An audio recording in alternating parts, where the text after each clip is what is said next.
Assalamualaikum warahmatullahi wabarakatuh. Kali ini Bapak akan menjelaskan indikator 33.4 mendeskripsikan macam-macam bukti transaksi. Kita tahu bersama bahwa sebuah proses akuntansi itu akan bisa dilaksanakan jika didukung oleh dokumen-dokumen yang disebut dengan bukti transaksi. Nah, bukti transaksi ini adalah bukti tertulis yang mencatat atau merekap segala kegiatan transaksi yang terjadi pada suatu perusahaan maupun sebuah bisnis. Ya, perusahaan maupun sebuah bisnis. Intinya begini bahwa walaupun kita ada kegiatan, walaupun kita ada transaksi, tapi buktinya itu tidak ada secara tertulis. Maka kegiatan bisnis atau transaksi tersebut tidak bisa dilakukan proses-proses atau tahapan-tahapan akuntansi. Nah ini, maka kita harus tahu tentang bukti transaksi ini. Macam-macam bukti transaksi. Ini yang pertama adalah kwitansi. Kwitansi. Ini bukan hal yang baru, ya. Kwitansi adalah bukti transaksi yang digunakan saat penerimaan sejumlah uang. Ya, penerimaan sejumlah uang. Kwitansi dibuat dan ditandatangani oleh pihak penerima uang yang diserahkan kepada yang melakukan pembayaran. Jadi kalau dalam akuntansi, kwitansi ini biasanya digunakan dalam pembayaran jasa. Misalnya begini, kita membayar listrik. Kalau listrik sekarang pakai pulsa ya. Tapi kalau yang nggak pakai pulsa, kita bayar ke tempat di mana kita bisa membayar listrik. Maka kita menerima bukti bahwa kita sudah bayar itu yang namanya kwitansi. Pada umumnya, kwitansi sendiri terdiri dari dua bagian. Yang pertama diberikan kepada pihak yang membayar, bukti pencatatan pengeluaran uang. Ya, yang membayar kan dia mengeluarkan uang. Maka pada saat yang membayar itu menerima bukti dari yang dibayar, ya, maka akan dicatat sebagai pengeluaran. Sedangkan bagian yang tertinggal dapat dijadikan bukti pencatatan penerimaan uang.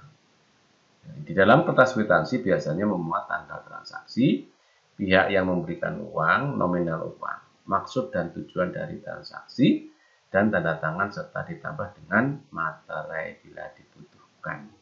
Nah, materi ini biasanya akan ditempel di situ jika pembayarannya melebihi atau minimal atau lebih dari minimal ketentuan yang ada. Ya, nah ini berubah-berubah sih ya. Biasanya di atas 1 juta itu harus ada materai. Berikutnya adalah bukti faktur. Ya, faktur atau invoice. Faktur merupakan pernyataan tertulis mengenai barang yang dijual, baik jumlah dan harganya. Faktur dikeluarkan oleh pihak yang menjual kepada pihak pembeli. Faktur memiliki fungsi sebagai bahan pertimbangan pembeli untuk meneliti barang-barang yang dibelinya. Bukti ini juga kerap dibutuhkan pada saat terjadi retur pembelian atau retur penjualan. Jadi begini, faktur dalam akuntansi ini yang jelas bukti untuk pembelian barang, ya, barang-barang untuk perusahaan. Dia wujud fisiknya ada, ya. Dan biasanya faktur ini dikeluarkan jika transaksinya itu kredit. Kredit itu begini, misalnya perusahaan membeli peralatan, ya, dan pembeliannya itu tidak tunai, tidak kontan, maka si pemilik peralatan yang dibeli oleh perusahaan tadi dia mengeluarkan namanya faktur. Nah ini ya, kalau membelinya kontan Ya, itu biasanya nanti nota kontan biasanya ya, nota kontan nanti ada pembahasannya di slide berikutnya. Faktur pada umumnya memuat informasi mengenai nama dan alamat penjual, nomor faktur, nama dan alamat pembeli, tanggal pesanan, syarat pembayaran. Nah, ini ada syarat pembayarannya ya. Ini kalau kredit dibayar kapan ya. Keterangan mengenai barang seperti jenis barang, harga satuan, kuantitas barang, dan jumlah harga. Nah, ini. Jadi ini faktur ya. Jadi Bapak ulangi lagi, faktur ini bukti untuk pembelian barang-barang yang wujud fisiknya ada ya. Dan tidak untuk dijual kalau itu perusahaan dagang ya, dan tidak untuk dijual kembali. Berikutnya adalah nota kontan. Nota kontan merupakan dokumen yang dibuat dan dikeluarkan oleh penjual kepada pembeli. Lembar yang pertama asli diserahkan kepada pihak pembeli dan kopinya disimpan oleh pihak penjual sebagai bukti transaksi atas penjualan tunai. Nah, ini ya, penjualan tunai. Jadi kalau kita membeli barang, kita membeli barangnya itu kontan, maka kita dikasih oleh penjual itu nota kontan. Nah, ya, nah ini nota kontan kalau kita membelinya kontan, gitu, ya. Jadi ini keseharian kita sering dapat, misalnya kita belanja di supermarket, ya. Kita dapat bukti pembayaran dari kasir, itu namanya nota kontan, walaupun hanya kertas kecil ya, kertas kecil bukti kita bayar, di situ ada nama barangnya, ada harganya berapa. Kemudian kita membayar dengan uang berapa, mungkin di situ disampaikan kalau ada pengembalian atau susuknya berapa, gitu ya. Itu juga termasuk nota kontan ya.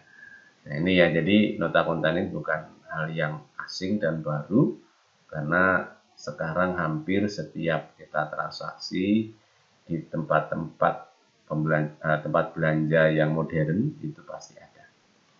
Kemudian nota kredit. Nota kredit adalah bukti transaksi penerimaan kembali barang yang telah dijual. Nah, ini misal kita punya barang nih, kita misalnya pedagang mebel gitu ya. Kita jual mebel, terus mebel yang dibeli ini sama pembelinya dikembalikan, misalnya seperti itu. Maka kita mengeluarkan namanya nota kredit. Nota kredit dikeluarkan oleh pihak penjual. Bukti ini berfungsi sebagai alat persetujuan dari pihak penjual atas permohonan pengurangan harga dari pihak pembeli karena barang diterimanya mengalami kerusakan dan atau tidak sesuai dengan pesanan pembeli. Ya, ini cukup jelas ya. Jadi ini nota kredit. Ya, nota kredit. Pengembalian ini nanti dalam akuntansi dinamakan akunnya itu adalah retur. Ya. Retur. Kalau dia barang yang dijual, berarti nanti namanya retur penjualan. Nah, retur penjualan ini nanti akan kita bahas secara detail di semester genap di siklus akuntansi perusahaan dagang, gitu ya. Kemudian nota debit. Nota debit adalah dokumen transaksi sebagai permintaan pengurangan harga kepada pihak sesuai penjual atau bukti yang berisi informasi menyatakan tentang pengiriman kembali barang yang tidak sesuai dengan pesanan atau rusak. Nah, nota debit ini kebalikannya dengan nota kredit. Jadi kalau nota debit ini retur pembelian, ya, pengembalian barang yang sudah dibeli, ya. Pengembalian barang yang sudah dibeli. Nah, itu ya. Jadi kita membeli barang, kita kembalikan, maka di pihak pembelinya dia mengeluarkan nota debit. Di pihak penjualnya dia mengeluarkan nota kredit. Gitu, ya. Jadi Bapak nggak akan jelaskan detail ya nanti. Ini hanya sekilas, tapi kalau yang sudah paham ya Bapak terima kasih, yang belum nanti kita perdalam di semester genap ya. Kemudian bukti cek. Nah, cek ini sering kita dengar ya, tapi apa artinya? Cek ini adalah perintah pembayaran yang dibuat oleh pihak yang mempunyai rekening di suatu bank. Nah, misalnya kalian punya rekening di suatu bank, biasanya nasabah dikasih buku cek itu kalau bentuk tabungannya itu giro.